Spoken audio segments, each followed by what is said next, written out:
യേശുക്രിസ്തുവിൻ്റെ നാമത്തിലുള്ള സ്നേഹവന്ദനത്തെ ഞാൻ അറിയിക്കുന്നു. ഇന്നത്തെ വചനധ്യാനത്തിനായി ലൂക്കോസിൻ്റെ സുവിശേഷം 7-ാം അധ്യായം അതിൻ്റെ 13-ാം വാക്യം. അവളെ കണ്ടിട്ട് കർത്താവ് മനസ്സലിഞ്ഞ് അവളോട് കരയേണ്ട എന്ന് പറഞ്ഞു. അവൻ അടുത്തു ചെന്ന് മഞ്ചം തൊട്ടു. ചുമക്കുന്നവർ നിന്നു. ലൂക്കോസിൻ്റെ സുവിശേഷം 7-ാം അധ്യായം 11 മുതൽ 17 വരെയുള്ള വാക്യങ്ങൾ നമുക്ക് വളരെ പരിചിതമാണ്. നയീൻ പട്ടണത്തിലെ വിധവ എന്ന് വേണമെങ്കിൽ പേര് നൽകാമെന്ന ഒരു വേദഭാഗമാണ്. യേശു കർത്താവിൻ്റെ ശുശ്രൂഷ കാലഘട്ടങ്ങളിൽ കർത്താവിനോടുകൂടെ തൻ്റെ ശിഷ്യന്മാരുണ്ടാകും. അതും പോരാഞ്ഞിട്ട് ഒരു വലിയ പുരുഷാരവും എപ്പോഴും കർത്താവിനോട് കൂടെ ഉണ്ടായിരിക്കും. ഇവർ യേശുവിൻ്റെ അത്ഭുതങ്ങളും അടയാളങ്ങളും കാണേണ്ടതിനു വേണ്ടിയും കർത്താവിൽ നിന്നുള്ള വചനം, ലാവണ്യ വാക്കുകൾ കേൾക്കേണ്ടതിനു വേണ്ടിയും ഇവരിങ്ങനെ കൂടെ നടക്കും. ഇവരിൽ കർത്താവ് സൗഖ്യം നൽകിയ വ്യക്തികളുണ്ടാകും, കാഴ്ച നൽകിയ വ്യക്തികളുണ്ടാകും, രോഗം മാറ്റിയ വ്യക്തികളുണ്ട്, വിടുതൽ നൽകിയ വ്യക്തികൾ അനേകരുണ്ട്. ഇവരെല്ലാം കൂടി വലിയൊരു പുരുഷാരമായിരിക്കും. ഇങ്ങനെ ഒരു ദിവസം കർത്താവ് നയീൻ എന്ന പട്ടണത്തിലേക്ക് കടക്കുമ്പോൾ, വലിയ പുരുഷാരവുമായി യേശു നയീൻ എന്ന പട്ടണത്തിൻ്റെ പട്ടണവാതുക്കലിനോട് അടുക്കുമ്പോൾ, ഇവർക്കെതിരെ ഒരു കൂട്ടം പട്ടണത്തിനുള്ളിൽ നിന്ന് വെളിയിലേക്ക് വരുന്നൊരു കാഴ്ച അവിടെ കാണുക. ആ കൂട്ടം എന്തായിരുന്നുവെന്ന് 12-ാം വാക്യം പറയുന്നു. അവൻ പട്ടണത്തിൻ്റെ വാതിലിനോടടുത്തപ്പോൾ മരിച്ചുപോയ ഒരുത്തനെ പുറത്തു കൊണ്ടുവരുന്നു. അവൻ അമ്മയ്ക്ക് ഏകജാതനായ മകൻ, അവളോ വിധവയായിരുന്നു. പട്ടണത്തിന് ഉള്ളിൽ നിന്നും ഒരു മകൻ്റെ ശരീരവുമായി ഒരു അമ്മയും വലിയൊരു കൂട്ടവും പുറത്തേക്ക് വരുന്നു. ഈ അമ്മ വളരെ കരഞ്ഞിട്ടുണ്ടായിരുന്നു. വളരെയധികം കരഞ്ഞുകൊണ്ടാണ് വരുന്നത്. തൻ്റെ പ്രതീക്ഷകൾ മുഴുവൻ ഇന്ന് മരണത്തിൻ്റെ മഞ്ചത്തിൽ കിടക്കുന്നത് അവൾ അനുഭവിച്ചുകൊണ്ടിരിക്കുക. ഇവൾ വിധവയാ. ഇവിടെ പ്രതീക്ഷ അവനായിരുന്നു, ആ മകനായിരുന്നു. ആ മകൻ്റെ ഏക ആശ്വാസവും ഈ അമ്മയായിരുന്നു. തൻ്റെ പ്രതീക്ഷകൾ മുഴുവൻ നനച്ചിരിക്കാത്ത സമയത്ത് ഒരു മഞ്ചത്തിനുള്ളിലായി സകലവും തകർന്ന് നിലവിളിച്ചുകൊണ്ട് ഈ അമ്മ കടന്നു വരികയാണ്. നമ്മൾ ആ സ്ത്രീയെ ശ്രദ്ധിച്ചാൽ, ആ മാതാവിനെക്കുറിച്ച് ശ്രദ്ധിച്ചാൽ, ഇവിടെ ചുറ്റും അനേകരുണ്ട്. ഇവർക്കാർക്കും ഇവളുടെ ഈ വിഷയത്തിന് ഒരു പരിഹാരം നൽകുവാൻ കഴിയത്തില്ല. ഒരുപാട് പേര് ആശ്വസിപ്പിക്കാനുണ്ട്, ഒരുപാട് പേര് അവളുടെ പ്രശ്നത്തിൽ കൂടെ കരയുവാനുണ്ട്. പക്ഷേ അവിടെ വിഷയത്തിനൊരു പരിഹാരം നൽകുവാൻ ആരെക്കൊണ്ടും കഴിയത്തില്ല. അങ്ങനെ ചിലർ ഇന്ന് ഈ വചനം കേൾക്കുന്നു എന്ന് എന്നോട് ദൈവത്തിൻ്റെ ആത്മാവ് സംസാരിക്കുന്നു.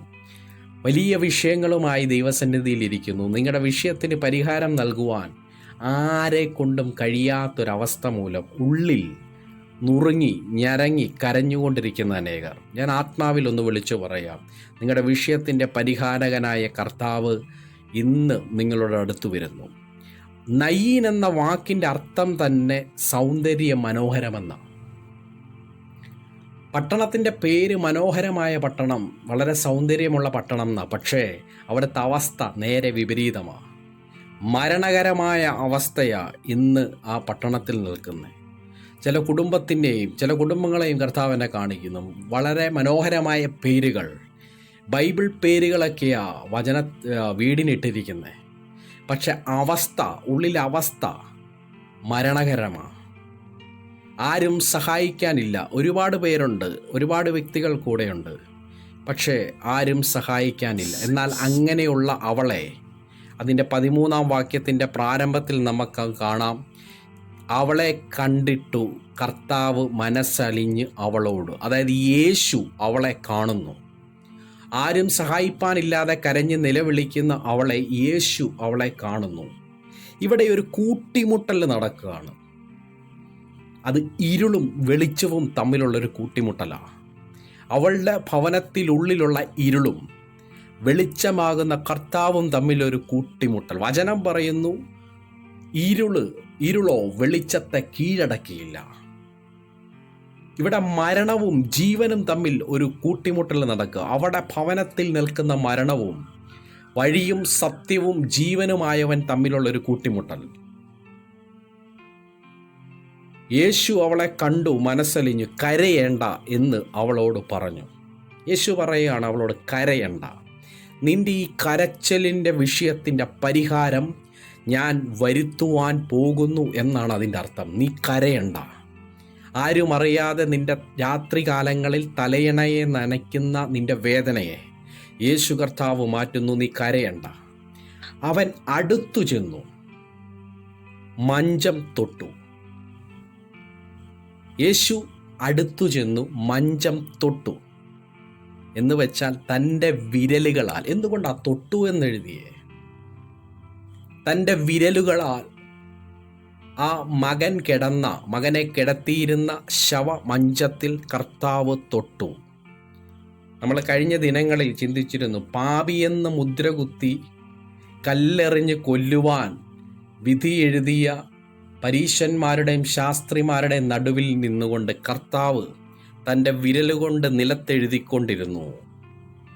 അവളുടെ വിധിയെഴുത്തിനെ കർത്താവ് അന്ന് അവിടെ മാറ്റി എഴുതി. ന്യായപ്രമാണം എഴുതിയ വിരലുകൾ, ആ വിരലുകൾ അവളുടെ മകൻ്റെ മഞ്ചത്തിൽ തൊടുകയാണ്. ഇന്ന് ചില കുടുംബങ്ങളിലേക്ക് യേശു കർത്താവ് തൊടുന്നു. വിധിയെഴുത്തുകളെ കർത്താവ് മാറ്റി എഴുതുന്നു. തലമുറകളെ മരണത്തിലേക്ക് തള്ളിവിടുന്ന അപകടകരമായ അവസ്ഥയെ യേശു കർത്താവ് തൊടുന്നു. യേശു മഞ്ചത്തിൽ തൊട്ടപ്പോൾ അവിടെ വചനം എഴുതിയിരിക്കുക, ചുമക്കുന്നവർ നിന്നു. ചുമക്കുന്നവർ നിന്നു. ഈ ചുമക്കുന്നവർക്കൊരു അവരുടെ ചിന്ത എന്താ? ബാക്കിയുള്ളവർ പുറകെ നടന്നു വരുന്നെങ്കിലും ഈ ചുമക്കുന്നവർ ഈ ബോഡി ചുമന്നുകൊണ്ടാണ് വരുന്നത്. ഇവർക്കിതൊരു ഭാരമാണ്. ഇവരുടെ ആഗ്രഹം എത്രയും വേഗം ഈ ഡെഡ് ബോഡി, ഈ മകനെ കൊണ്ടുപോയി കല്ലറയിൽ വെക്കുക എന്നുള്ളതാണ്. കാരണം ഈ ഭാരം ചുമന്നുകൊണ്ട് ഇവർ നടക്കും. ഇവരുടെ ആഗ്രഹം അത്രയേ ഉള്ളൂ. ഇവർക്ക് കരഞ്ഞോ നിലവിളിച്ചോ അവിടെ നിൽക്കാൻ താല്പര്യവുമില്ല. കാരണം ഈ ഭാരം ഇവരുടെ തോളിൽ നിൽക്കുക, എത്രയും വേഗം കല്ലറയിൽ കൊണ്ടിടുക, ഇത് മാത്രമാണ് ഇവരുടെ ആഗ്രഹം. എന്നാൽ യേശു മഞ്ചത്തിൽ തൊട്ടപ്പോൾ ഇവരുടെ കാലുകൾ അവിടെ നിന്നു. ഞാൻ മനസ്സിലാക്കുന്നത് ഇവർക്ക് പിന്നെ ചലിക്കാൻ പറ്റിയില്ല എന്നുള്ളതാണ്. അങ്ങനെ കൊണ്ട് അങ്ങോട്ടിടണ്ട. ഇന്ന് ചിലതിനെ നോക്കിക്കൊണ്ട് ദൈവത്തിൻ്റെ വചനത്തിൽ നിന്ന് കൈമാറുക. നിന്നെ കല്ലറയിലേക്ക്, നിന്നെ ദുരന്തത്തിലേക്ക്, നിന്നെ ഇല്ലായ്മയിലേക്ക് തള്ളിവിടുന്ന ആ കാലുകളെ ദൈവത്തിൻ്റെ പരിശുദ്ധാത്മാവ് ഇന്ന് നിർത്തുന്നു. യേശു മഞ്ചം തൊട്ടു, ചുമക്കുന്നവർ നിന്നു. യേശു പറയുക, ബാല്യക്കാരെ എഴുന്നേൽക്ക എന്ന് ഞാൻ നിന്നോട് പറയുന്നു എന്ന് അവൻ പറഞ്ഞു. ബാല്യക്കാരെ എഴുന്നേൽക്ക. നിന്റെ മരണകരമായ അവസ്ഥയിൽ നിന്ന് നീ എഴുന്നേൽക്ക.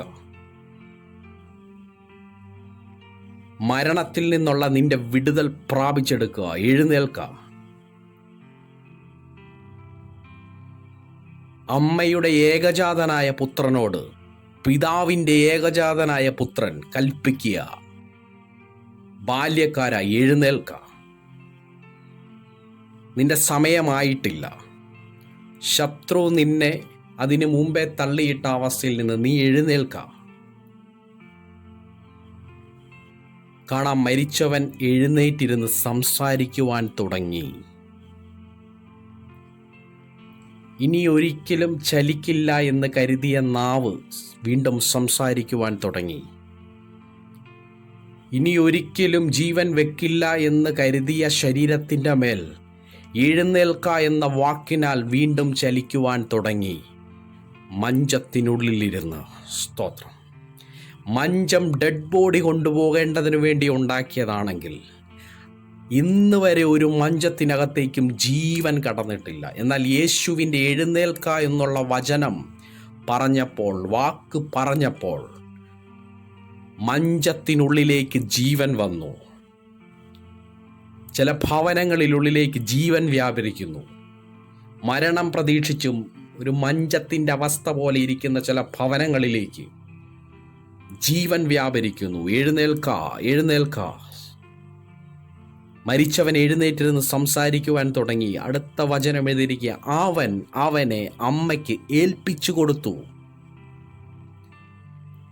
നഷ്ടമായെന്ന് കരുതി വിലപിച്ചതിനെ ഇനി അധിക നേരം എനിക്ക് കാണുവാൻ പറ്റില്ലെന്നോർത്ത് മനം നൊന്ത് ഉള്ളുപെടഞ്ഞ് നിലവിളിച്ച വിഷയത്തെ യേശു കർത്താവ് മടക്കി നൽകിയെങ്കിൽ ഇന്ന് ഈ വചനം കേൾക്കുന്ന ആരോടൊക്കെയോ ആത്മാവ് വിളിച്ചു പറയാം, നീ നഷ്ടമായെന്ന് കരുതിയതിനെ, ഇനി നിനക്ക് ലഭിക്കത്തില്ലെന്ന് കരുതി നീ വിധി എഴുതിയതിനെ എൻ്റെ യേശു മടക്കി നൽകുന്നു.